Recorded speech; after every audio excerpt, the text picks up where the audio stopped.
8th, 2016, a true story.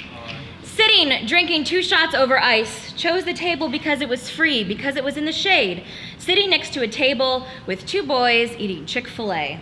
And they're talking about Shakespeare, and being an English major, I think, this ought to be good.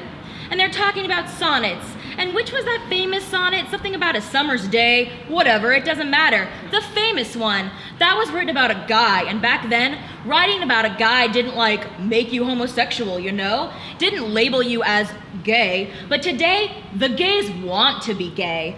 Sitting next to my beautiful queer black trans friend, and we're frozen over our iced coffees.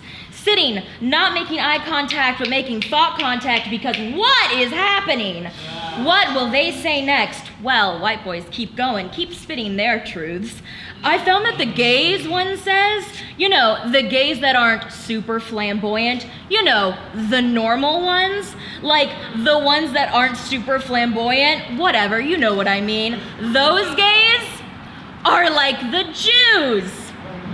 Sitting and not breathing, not daring to breathe because I might miss the next sentence of this outlandish conversation.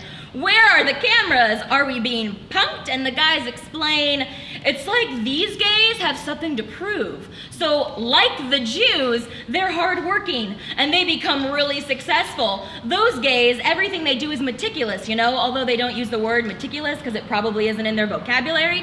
They say everything's calculated and measured with them.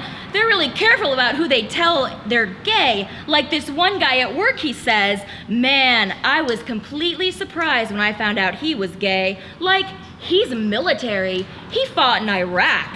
He gives off this super strong masculine vibe, and one day his boyfriend comes to visit, and I'm like, what?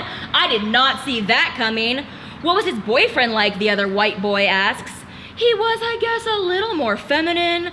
But it was Veterans Day and my coworker posted a pic on Facebook of him and 4 other soldiers, and I didn't know how to feel about it, you know?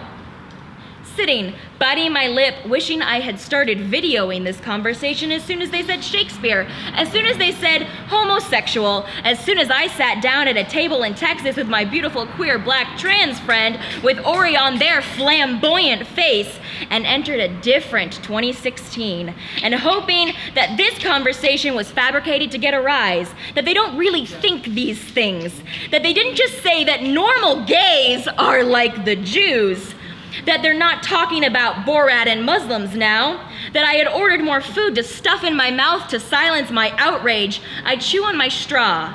They pack up and they leave, and on the count of 3, before they're out of eyeshot, out of earshot, out of gunshot, my friend and I scream, "What was that?"